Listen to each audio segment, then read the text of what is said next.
여러분 안녕하십니까? C채널 뉴스입니다.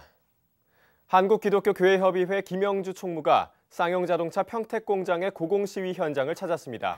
송전탑 위에 직접 올라가 노동자들을 만난 김 총무는 쌍용차 사태 해결을 위해 한국교회가 적극적으로 중재하겠다고 약속했습니다. 평택 현장에서 이인창 기자의 보도입니다.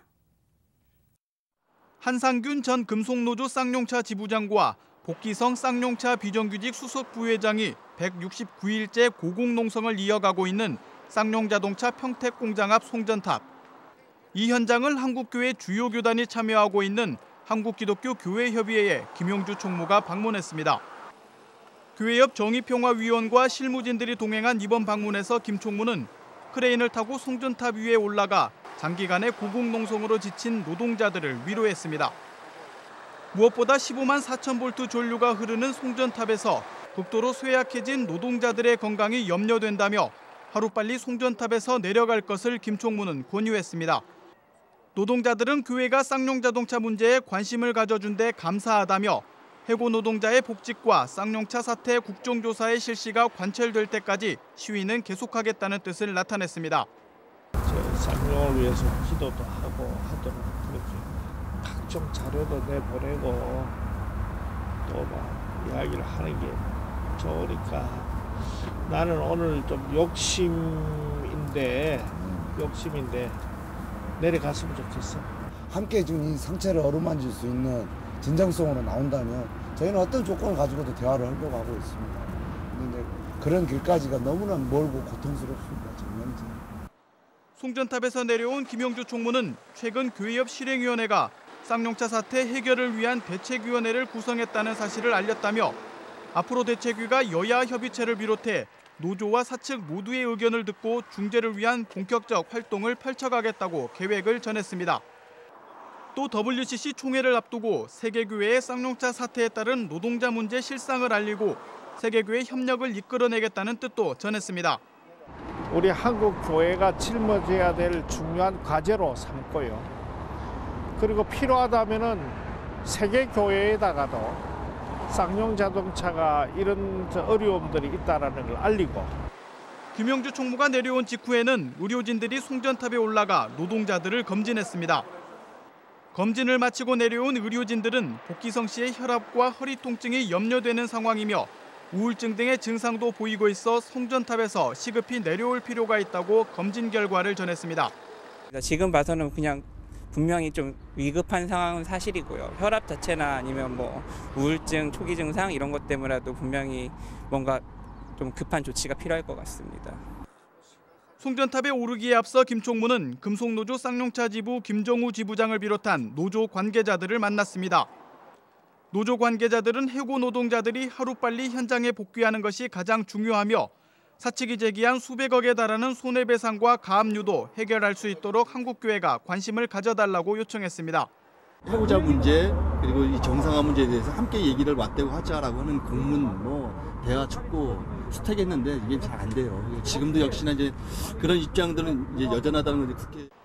한편 교회협은 중재를 위해 쌍용자동차 사측 핵심 인사들과의 물밑 접촉을 진행 중인 것으로 전해지고 있으며 이유일 사장과의 직접 면담도 요청하고 있습니다. 한국교회가 대책위를 구성하고 쌍용차 사태 해결을 위한 본격적인 행보를 시작했습니다. 해고 노동자들과 사측의 의견을 모두 듣고 중재하겠다는 교회협. 지난 4년간 꼬일 대로 꼬인 갈등의 실타래를 풀 수 있을지 앞으로의 활동이 주목되고 있습니다. C채널 뉴스 이인창입니다. 세계개혁교회 지도자들이 교회 일치와 사회 참여, 세계선교의 사명을 다짐하는 서울 선언문을 채택했습니다.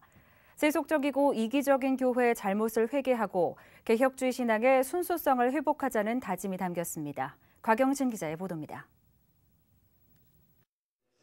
대한예수교 장로회 합동총회 설립 100주년을 맞아 개최된 세계개혁교회 대회 국제학술대회. 지난 1일부터 엿새 동안 13개 나라에서 초청된 세계적인 신학자와 교회 지도자, 국내 신학자들은 개혁교회의 부흥과 일치라는 주제로 열띤 신학적 논의를 펼친 끝에 서울 선언문을 채택했습니다. 개혁교회 주요 지도자들의 합의로 채택된 서울 선언문에는 개혁교회의 신학적 성찰과 사명, 비전을 담았습니다. 선언문은 성경이 건전한 신앙 고백과 삶을 위한 유일한 원천임을 확인하고 그리스도 안에서 교회가 한 몸을 이루고 있음을 신앙 고백을 통해 강조했습니다. 선언문은 현대 사회의 세속적이고 이기적인 경향이 지금의 개혁교회를 위협하고 있다며 교회 안팎에 공의를 세우고 그리스도의 절대 주권을 위해 개혁교회가 노력해야 한다는 다짐도 담았습니다. 특히 한국의 남북분단 현실에 함께 가슴 아파하며 평화 통일을 위해 세계 개혁교회가 함께 노력할 것을 다짐했습니다. 우리는 우리 사회에 만연하고 있는 망가진 삶의 모습들을 가슴 아파하며 복음 전도에 최선을 다하듯이 교회 안과 밖의 공의가 이루어지도록 노력한다. 우리는 남북으로 나누어 대립하고 있는 한국의 현실을 가슴 아파하며 화평케 하시는 그리스도의 능력으로 남북 간이 평화적인 통일을 이룩할 수 있도록 노력할 것을 약속한다. 개혁교회 지도자들은 다양한 선교 현장과 교회에 개혁주의 신학이 적용될 수 있도록 국제적인 네트워크가 필요하다는 데 인식을 같이 했습니다. 또 한국 장로교회의 사역과 선교의 모델이 세계 곳곳에서 성장하는 교회들의 좋은 지침이 될 것이라며 신학교육과 선교 사역에서의 개혁교회와 장로교회의 연대도 강조했습니다. 지난 어려운 역사를 통해서 사용되고 개발되어 온 한국 장로교회의 사역과 선교의 모델은 현재 세계 곳곳에서 성장하는 교회의 좋은 모델이 될 수 있다. 우리는 앞으로 지속적인 대화를 통하여 세계의 개혁교회와 장로교회의 부흥과 일치라는 목적을 이룩하기 위하여 이번 선언문은 그동안 개교회주의와 성장주의에 매몰돼 있던 한국교회가 세계 개혁교회와 더불어 교회의 본질을 회복하려는 의지를 담았다는 점에서 높이 평가되고 있습니다. 비서양권에서 발의가 되어서 모든 서양권의 개혁주의, 장로교주의적인 대학과 또 교단의 지도자들이 동의하고 기꺼이 함께한 그런 선언이라는 의미에서 매우 역사적인 의미가 있다. 이렇게 말씀드릴 수가 있겠습니다. 한편 이번 세계개혁교회 대회에서는 50개가 넘는 발제와 주제 강의가 전해졌으며 한국교회 역사와 세계개혁교회의 사명, 기독교 교육, 문화, 정치, 환경 등 세계교회의 주요 의제들이 심도 있게 논의됐습니다. 이번 세계개혁교회 대회는 한국교회가 분열과 이기주의 만년으로 소홀했던 사회 정의, 교회 일치의 사명을 재발견했다는 점에서 중요한 의미를 지니고 있습니다. 서울 선언문이 선언에만 그치지 않고 개혁교회의 새로운 역사를 만들어 나갈 수 있을지 지켜봐야겠습니다. C채널 뉴스 곽영신입니다. 북한 주민의 80%가 올해 1분기에 식량 부족으로 어려움을 겪었으며 특히 단백질 부족이 심각한 상황인 것으로 조사됐습니다. 세계식량계획 WFP는 올해 1월부터 3월까지 북한 전역의 87개 가정을 방문해 대북사업 1분기 평가보고서를 작성하고 북한 가정의 80%가 영양 부족을 겪고 있다고 밝혔습니다. WFP가 조사한 바에 따르면 조사 대상 가구의 43%는 탄수화물, 지방, 단백질, 비타민, 무기질 등의 영양소가 모두 부족했고 37%는 일부 영양소가 부족한 것으로 드러났습니다. WFP는 특히 2012년에 콩재배가 줄어 단백질 부족이 심각한 상황이었다며 방문 가정의 38%는 WFP 요원들이 방문하기 일주일 전부터 고기, 생선, 달걀, 콩 등 어떠한 단백질도 섭취하지 못하고 있었다고 밝혔습니다. 한편 WFP는 1분기에 북한 소아병동 86곳을 방문한 결과 5세 미만의 입원 어린이 중 14%가 중증 영양실조를 겪고 있었다고 밝혔습니다. 한국기독교장로회가 개성공단의 정상화를 촉구하고 일본 평화헌법 개정 시도를 규탄하는 논평을 발표했습니다. 기장총회는 개성공단 사태에 대해 개성공단이 돈으로 환산할 수 없는 평화의 가치를 지니고 있다는 사실을 간과해서는 안 된다며 공단 폐쇄의 우려를 표명했습니다. 또 성서가 증언하는 하나님은 안전을 지키시고 전쟁을 멈추시며 갈라진 것을 하나로 만드시는 분이라며 남과 북의 정부가 하루속히 개성공단을 정상화하기 위한 대화와 협상을 재개해야 한다고 촉구했습니다. 한편 평화헌법 개정을 시도하고 있는 일본 정부에 대해서는 동북아 평화에 대한 근본적인 위협으로 이어질 것이라며 아베 정부는 동북아의 책임 있는 일원으로서 사려 깊게 판단하고 행동해 주기를 바란다고 밝혔습니다. 한편 기장총회는 정전협정 60주년을 기념하며 오는 9일 한국기독교연합회관에서 한반도 평화를 위한 기도회와 토론회를 개최할 예정입니다. 제주도 출신 민주통합당 국회의원들이 발의한 제주 4.3 특별법 개정안이 국회 상임위원회를 통과했습니다. 민주통합당 강창일, 김우남, 김재윤, 장하나 의원은 보도자료를 통해 국회 안정행정위원회가 제주 4.3 특별법 개정안을 통합 조정한 위원회 대안을 의결했다고 밝혔습니다. 이에 따라 4.3 희생자와 유가족에 대해 국가가 생활안정 지원을 할 수 있도록 법적 근거가 마련됐으며 4.3 평화재단의 기부금 접수가 활성화될 것으로 전망되고 있습니다. 특히 논란이 많았던 4.3 희생자 추념일에 대해서는 국가기념일로 지정될 가능성도 있을 것으로 예상되고 있습니다. 또 안전행정부는 현재 보건복지부에서 하고 있는 정신보건 사업을 통해 4.3 사건 희생자 유가족들의 치유를 위한 트라우마 센터를 설립하겠다는 입장도 밝힌 것으로 전해졌습니다. 학교폭력 피해자들을 위로하고 이들을 위해 함께 기도하는 스승의 날 교사 기도회가 열립니다.